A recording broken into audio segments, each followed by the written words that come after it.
Bismillahirrahmanirrahim. Assalamualaikum warahmatullahi wabarakatuh.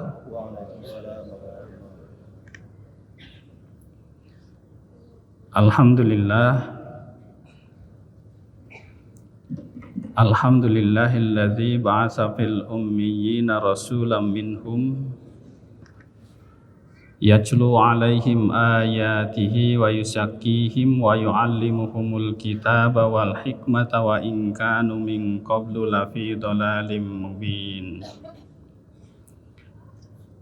Asyhadu an la ilaha illallah wahdahu la syarikalah wa asyhadu anna Muhammadan abduhu wa rasuluhu alladzi la nabiyya ba'dah. Allahumma salli wa sallim wa barik ala sayyidina Muhammadin wa ala alihi kama la nihayata li kamalika wa adada kamalih. Amma ba'd. Faqala ta'ala fi kitabihil karim, a'udzu billahi minasy syaithanir rajim. Hafizu 'alas shalawati was salatil wusta wa qumu lillahi qanitin. Shadaqallahul azim. Hadirin jamaah salat zuhur yang saya hormati dan Allah muliakan, yang mudah-mudahan kita berharap kehadirat Allah Subhanahu wa taala, ibadah demi ibadah yang kita lakukan termasuk ibadah salat zuhur kali ini Allah berkenan menerimanya. Amin ya Allah ya rabbal alamin. Hadirin jamaah zuhur yang dimuliakan Allah Subhanahu wa taala, sebagaimana kita mafhumi bersama bahwa Rasulullah Shallallahu Alaihi Wasallam pernah menegaskan bahwa sholat itu merupakan tiangnya agama, yang tidak mungkin tegak bangunan agama seseorang tanpa mendirikan sholat. Rasulullah Shallallahu Alaihi Wasallam menyampaikan kepada kita, Rasul amri al-Islam wa amuduhu as-shalah wa dzirwatu sanamihi al-jihad. Sabda Rasulullah, pokok daripada segala persoalan atau pokok dari segala perkara itu adalah Islam, dan tiangnya adalah sholat, dan puncaknya adalah berjuang di jalan Allah Subhanahu wa taala. Jadi jelas sabda Rasulullah Shallallahu Alaihi Wasallam, sholat merupakan tiangnya agama yang tidak mungkin bangunan agama seseorang tegak tanpa mendirikan sholat. Selain itu hadirin, Rasulullah Shallallahu Alaihi Wasallam juga menegaskan kepada kita bahwa sesungguhnya amal ibadah yang pertama kali diperiksa oleh Allah Subhanahu wa taala di hari kiamat adalah sholat. Dalam teks yang diriwayatkan oleh Imam Tabrani ditambah teksnya, fa in saluhat saluha sa'iru amali wa in fasadat fasada sa'iru amali. Apabila dalam proses pemeriksaan itu sholat seseorang hamba dinilai baik, maka keuntungannya hadirin semua amal perbuatannya dinilai baik. Tapi sebaliknya, apabila dalam proses pemeriksaan itu amal seorang hamba sholatnya dinilai rusak, maka kerugiannya seluruh amalnya dinilai rusak. Naudzubillahi min dzalik. Ini penegasan. Lalu di sisi lain hadirin yang berbahagia, Rasulullah SAW juga pernah mengingatkan kepada kita bahwa tidak semua ibadah sholat yang dilakukan oleh hamba-hamba Allah, Allah berkenan menerimanya. Malah disebutkan oleh Rasulullah SAW betapa banyak orang yang melaksanakan ibadah sholat tapi malah sholatnya Allah tolak. Hadirin, konon sabda Rasulullah SAW, ada orang yang selama 60 tahun dia mengerjakan sholat siang dan malam, tapi ketika diproses hisab sholatnya oleh Allah Subhanahu wa Ta'ala, orang itu hadirin selama 60 tahun melaksanakan sholat itu direken atau dinilai tidak pernah melakukan sholat sama sekali. Ada lagi katanya orang yang ibadah sholatnya itu menggantung di langit menghitam, Pak, selama-lamanya tidak pernah sampai kepada Allah Subhanahu wa Ta'ala. Ada lagi katanya orang, Pak, ketika dia menghadap Allah Subhanahu wa Ta'ala dan menanyakan bagaimana ibadah sholat yang dilakukan selama dia hidup di muka bumi ini, dan dia menanyakan apa pahala gerangan yang akan diterima dengan ibadah sholat yang dilakukannya. Hadirin, konon sabda Rasulullah SAW, ibadah sholat orang itu ibarat kain lusuh katanya yang butut kemudian dilipat oleh Allah Subhanahu wa Ta'ala dan dilemparkan ke mukanya karena Allah tidak sudi menerima sholatnya. Hadirin, betapa banyak keterangan yang menegaskan orang-orang menjadi celaka, tapi dia juga termasuk para pelaku sholat. Lalu kalau realitasnya seperti itu, hadirin yang berbahagia, yang Allah muliakan, bagaimana kiat kita sekarang? Bagaimana kemauan kita sekarang, bagaimana kreativitas kita sekarang, bagaimana inisiatif kita sekarang untuk melakukan proses evaluasi terhadap setiap sholat yang kita lakukan agar tidak bernasib seperti tadi itu. Karena Allah sudah mewanti-wanti di dalam Al-Quran yang saya bacakan tadi itu pada permulaan pembicaraan. A'udzubillahi minasyaitonirrajim. Hafidhu ala salawati was salatil wusta wa qumu lillahi qanitin. Peliharalah, jagalah dengan penuh kesungguhan, dengan penuh ketekunan, dengan penuh kesabaran, dengan penuh kehusuan, dengan berkesinambungan terhadap seluruh kewajiban sholatmu dan sholat wusta. Para ulama menyebut sholat wusta itu ada yang menyebut sholat asar, ada yang menyebut sholat maghrib, ada yang menyebut sholat subuh. Hanya kalau berdasar kepada hadis Rasulullah SAW, jumhur ulama sepakat sholat wusta itu adalah sholat asar. Peliharalah kata Allah Subhanahu wa Ta'ala dengan penuh kesungguhan, dengan penuh ketekunan, dengan penuh kesabaran, dengan berkesinambungan seluruh kewajiban sholatmu dan sholat wusta. Wa qumu lillahi qanitin. Dan berdirilah kalian semuanya dalam sholat itu dengan ikhlas karena Allah, dengan penuh ketenangan dan kehusuan. Hadirin, Allah Subhanahu wa Ta'ala jelas di sini memerintahkan bahwa sholat tidak boleh dilakukan semaunya. Sholat tidak boleh dilakukan asal-asalan. Sholat tidak boleh dilakukan ala kadarnya.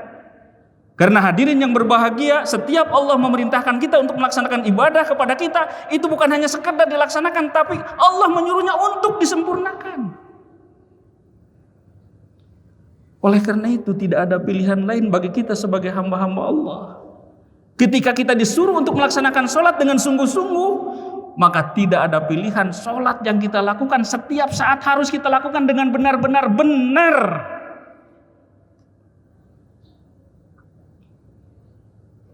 Benar dalam pengertian tertib, benar dalam pengertian tenang, benar dalam pengertian bacaan dan gerakannya baik, benar dalam pengertian ikhlas, benar dalam pengertian khusyuk. Oleh karena itu segala macam bentuk kegaduhan di dalam sholat terlarang, bahkan haram hukumnya dalam sholat. Ketergesa-gesaan di dalam sholat haram hukumnya. Melakukan pencurian terlarang, haram hukumnya di dalam sholat. Hadirin, sahabat bertanya, bagaimana seseorang melakukan kegaduhan dalam sholat yang membuat sholatnya menjadi tertolak? Hadirin, ternyata katanya kegaduhan itu tidak hanya ditimbulkan dari faktor eksternal, tapi juga dari faktor internal. Dari siapa itu? Dari diri kita sendiri, para pelaku sholat yang sama-sama tengah berjamaah di dalam sholat. Di antaranya bagaimana sabda Rasulullah? Hadirin, tuan-tuan, kata Rasulullah, tengah melakukan kegaduhan atau telah melakukan kegaduhan di dalam sholat berjamaah apabila bacaan tuan-tuan di belakang imam terlalu keras sehingga mengganggu kekhusyuan jamaah yang lain. Makanya bacaan-bacaan di belakang imam itu tidak boleh terlalu keras, cukup terdengar oleh telinga sendiri. Yang sabda Rasulullah SAW, apabila engkau melakukan itu, maka orang itu akan terancam kehilangan pahala berjamaah. Sekalipun ribuan kali dia melaksanakan sholat berjamaah, tapi dia tidak akan pernah mendapatkan pahala sholat berjamaah. Kenapa? Karena dia membuat kegaduhan dalam sholat.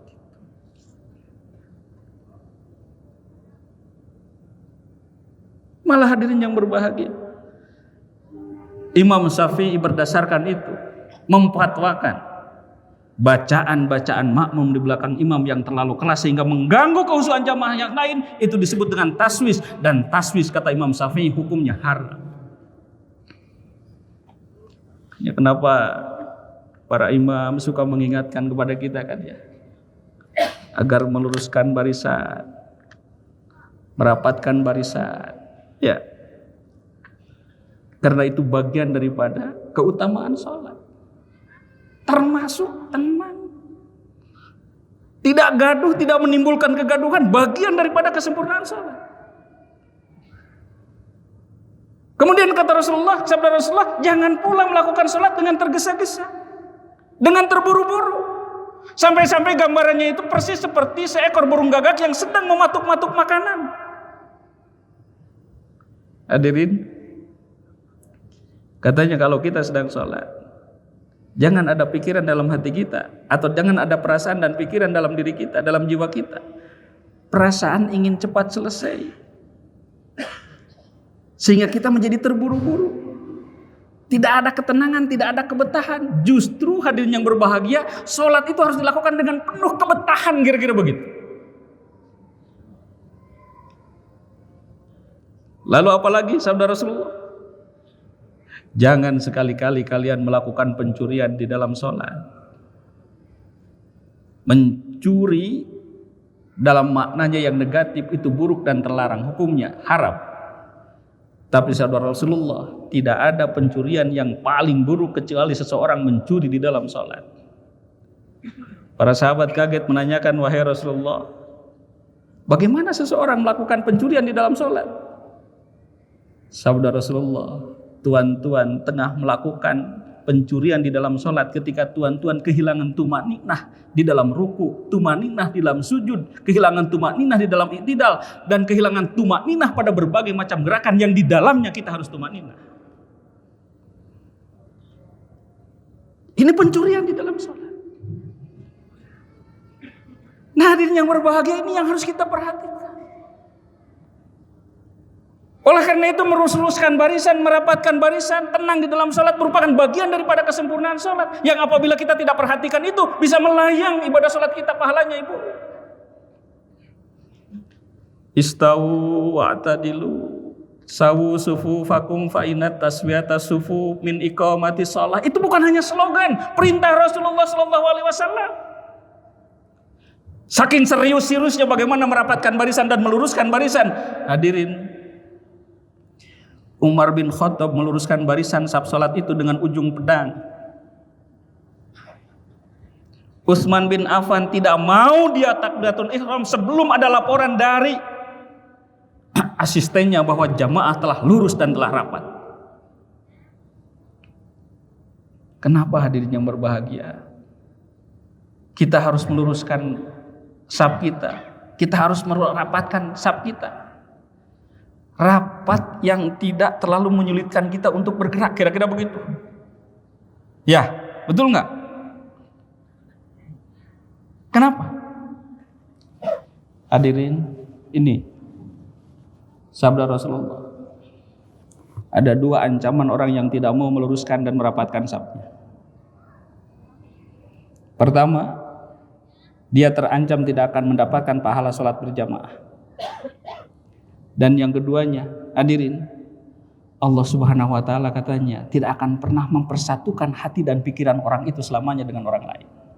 Sehingga patojanya we cekcok we pasnya we konflik we selamanya. Kenapa? Karena tidak pernah mau lurus dan tidak pernah mau rapat dalam sholat. Makanya sabda Rasulullah, rapatkan dan urusan barisan kalian supaya Allah kelak nanti tidak mencerai belaikan hati dan pikiran kalian.